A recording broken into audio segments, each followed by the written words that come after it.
Graças a Deus e graças a Jesus. Bendito seja Deus, nosso Pai, que em sua misericórdia infinita nos reúne no amor do Cristo.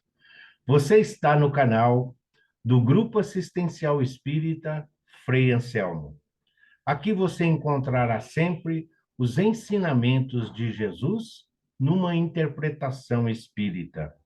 A doutrina espírita é uma doutrina consoladora que traz a todos nós os recursos e os instrumentos necessários para a compreensão de como melhor viver, de como suavizar a nossa existência terrena.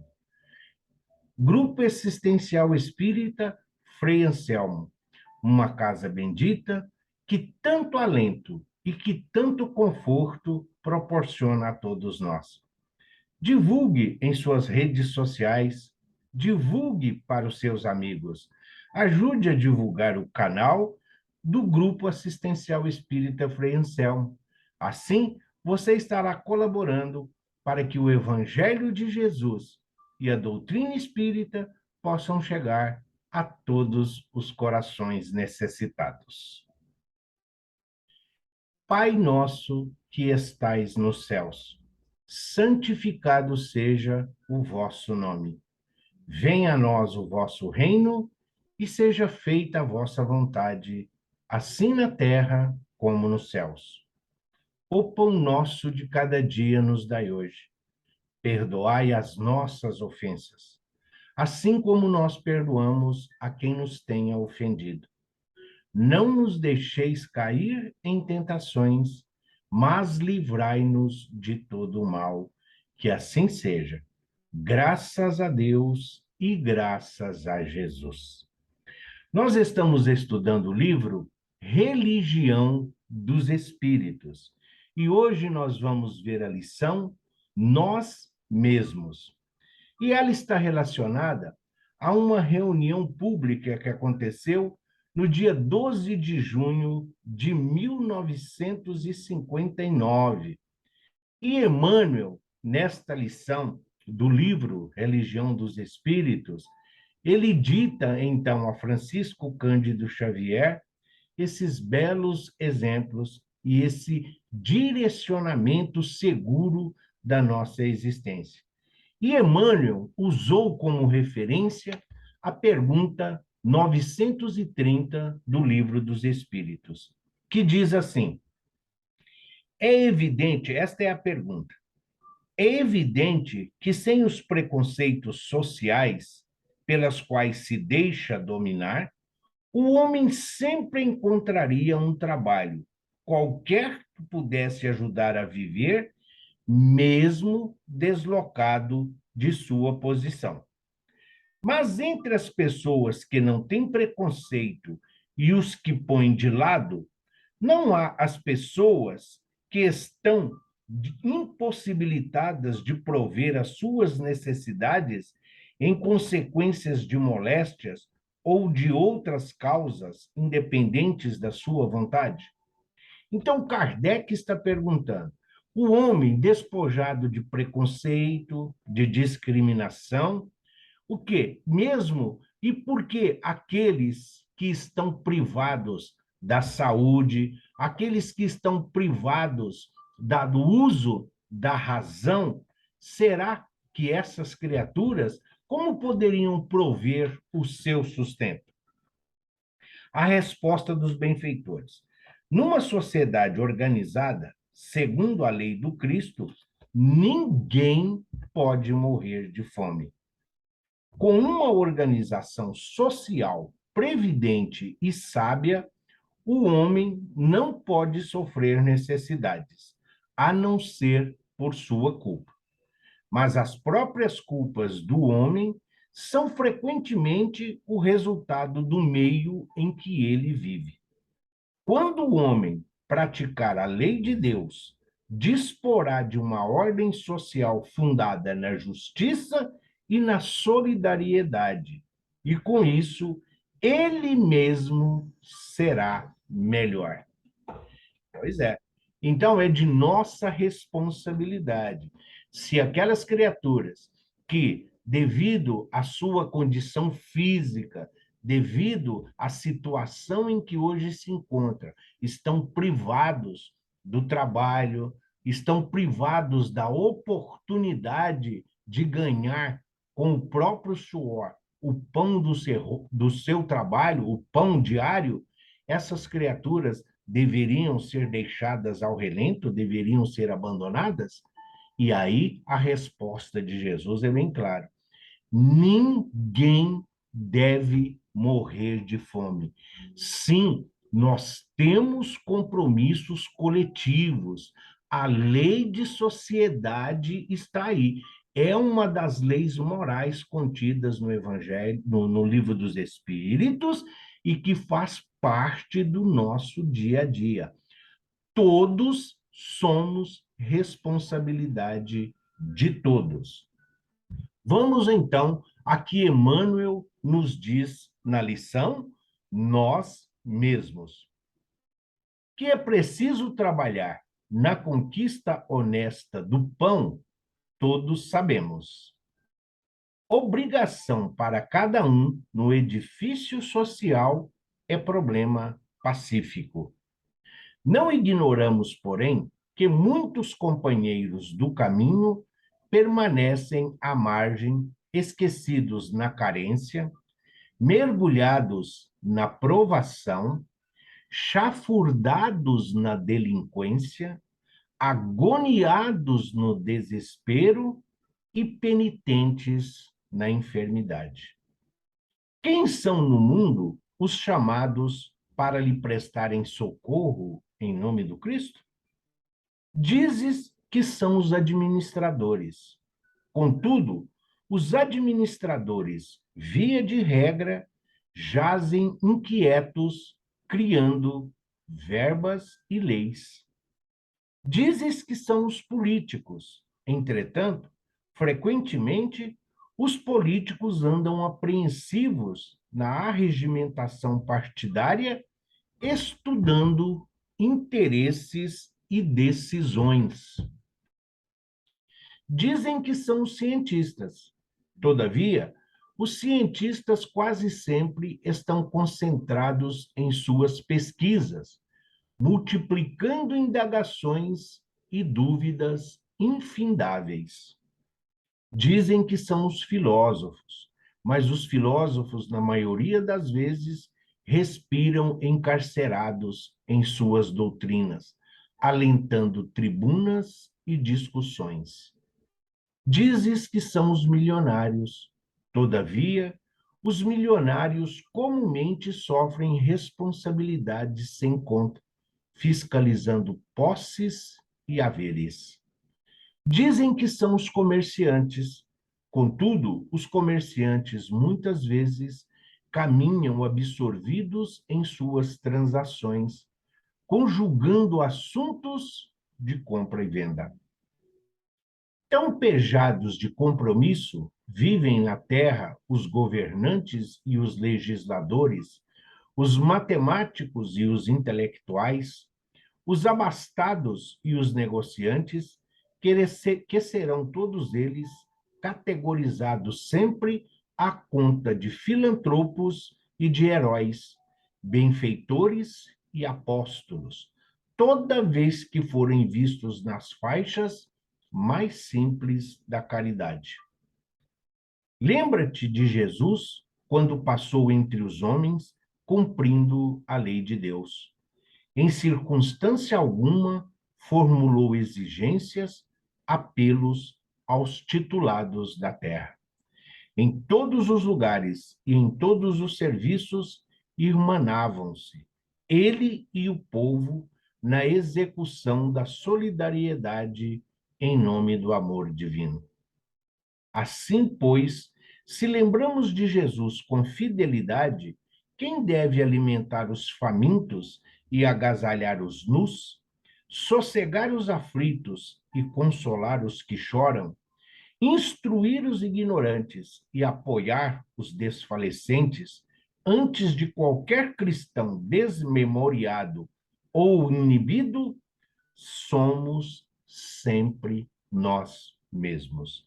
Repetindo, assim, pois, lembremos de Jesus com fidelidade, quem deve alimentar os famintos e agasalhar os nus, quem deve sossegar os aflitos e consolar os que choram, quem deve instruir os ignorantes e apoiar os desfalecentes. Antes de qualquer cristão desmemoriado ou inibido, somos sempre nós mesmos. Pois é, nós mesmos, caríssimos e amados irmãos de ideal espírita. A doutrina espírita, ela nos oferece múltiplas oportunidades, vários pontos de vista para que nós possamos compreender a extensão dos ensinamentos de Jesus. Quando o Mestre querido desce das alturas, quando Jesus vem aqui entre nós em uma forma humana, Jesus está se fazendo igual a nós, exatamente para que nós possamos compreender que a tarefa de melhorar o mundo, de levar o alento, de consolar os aflitos, de alimentar, saciar a fome e a sede, de vestir o nus e de vencer a ignorância, é responsabilidade de cada um de nós. Sim, à época do Cristo, já tínhamos médicos. Lucas, o evangelista, não era? E era, sim, contemporâneo do Cristo. Paulo de Tarso, não podemos colocá-lo na condição de filósofo, o intelectual, conhecedor da lei mosaica? Sim, era um doutor da lei, candidato à posição máxima do Sinédrio. Sim, Caifás e Anás, não eram eles os políticos da época de Jesus? Não comandavam eles o sinédrio ali, juntamente com os saduceus, com os levitas? Assim, não eram eles que criavam as leis? Não tínhamos ali os comerciantes? À época do Cristo, porventura, alguém não se lembra de que Mateus ou Levi, como está na Bíblia, e Zaqueu eram funcionários públicos, eram cobradores de impostos, àquela época chamadas de publicanos? E o próprio Judas Iscariotes, não era ele um comerciante? O que o diferenciava dos comerciantes de hoje em dia? Quando nós olhamos para os ensinamentos de Jesus, quando nós vamos ao Evangelho com o intuito de aprender e de compreender o legado de Jesus, nós vemos que não é muito diferente o mundo em que hoje nós vivemos. Mudam as personagens, mudam alguns atores, mas o palco ainda é o mesmo. E a cortina, muitas vezes, ela se abre para que nós possamos apreciar o espetáculo. E quantos de nós vamos lá só para aplaudir? Quantos de nós vamos lá apenas em busca de lazer, esquecendo-se das nossas responsabilidades? Sim, o mundo caminha em rumo ao mundo de regeneração, um mundo de paz, de harmonia, de equilíbrio, onde dores e sofrimentos não têm a extensão e a gravidade que hoje tem no planeta Terra. Mas quando nós nos situamos dentro da nossa atualidade, necessário se faz compreender o que está ao nosso alcance, de praticar e exercitar a nossa fé em benefício dos nossos irmãos e companheiros. Assim como Jesus respeitou as organizações terrenas, assim como Jesus respeitou as convenções humanas à sua época, também assim nós devemos proceder. Sim, as dificuldades do mundo, as dificuldades hoje, porque os nossos irmãos encarnados, assim como nós, cumprindo os desígnios divinos, é de responsabilidade de cada um de nós. Não podemos esperar para o próximo, não podemos esperar simplesmente porque aquele nosso irmão está em condições melhores. Não, nós devemos sempre ver o que está ao nosso alcance. Qual é a necessidade daquele irmão e o que eu posso fazer para amenizar a sua dor? O que me é permitido prazer para suavizar o seu sofrimento? O esclarecimento e a instrução se fazem mais do que necessário. Quando nós aqui chegamos a este planeta bendito, pelas portas da reencarnação, nós estamos seguindo um roteiro pré-estabelecido. Ao mesmo tempo em que nós procuramos corrigir as nossas imperfeições, corrigir os nossos defeitos, nós estamos tendo a oportunidade de reconciliar-se com a lei divina.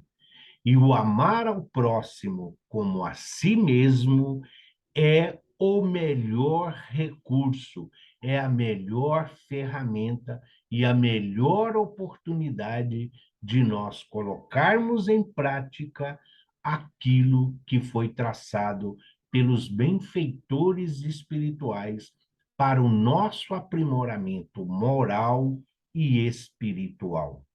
O que nós podemos colaborar? De que forma podemos fazer um mundo melhor?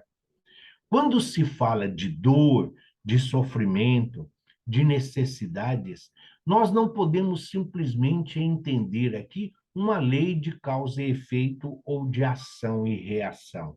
Sim, Deus não se engana, Jesus não erra, e Deus sabe de todas as nossas necessidades.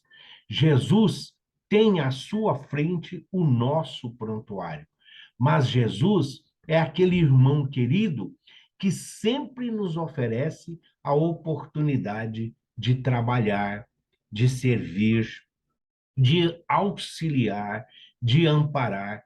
Nós não podemos simplesmente ficar focados na nossa vida, na nossa existência.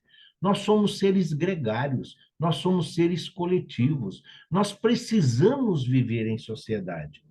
Não tem como desenvolver paciência e tolerância se nós não tivermos convivendo com irmãos que são exatamente essas ferramentas e essas oportunidades para que possa germinar em nós as virtudes necessárias para que nós possamos, sim, sermos diletos e abnegados auxiliares do Cristo.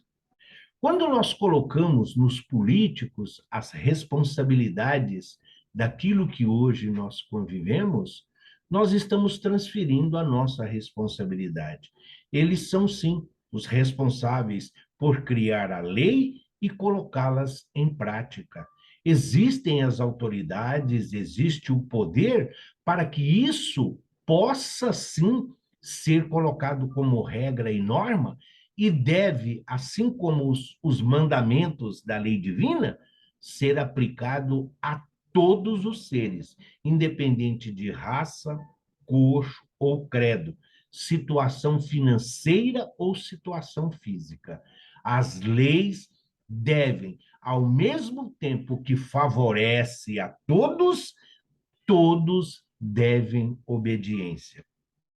Os filósofos, com seus estudos, estão sempre procurando uma forma de tornar a caminhada do espírito, enquanto vive a sua reencarnação, compreender o mundo espiritual e as leis que regem a nossa existência. Mostrar que existem muitas outras formas de vida, existem muitas moradas na casa do Pai, e que todos os mundos são habitados. E isso é uma qualificação de compreensão, de entendimento, de conscientização e de elevação moral. Sim, os poderosos, as autoridades, os cargos de chefia devem zelar pelos seus tutelados, por aqueles seus subordinados, oferecendo educação, segurança, apoio, instrução e direcionamento.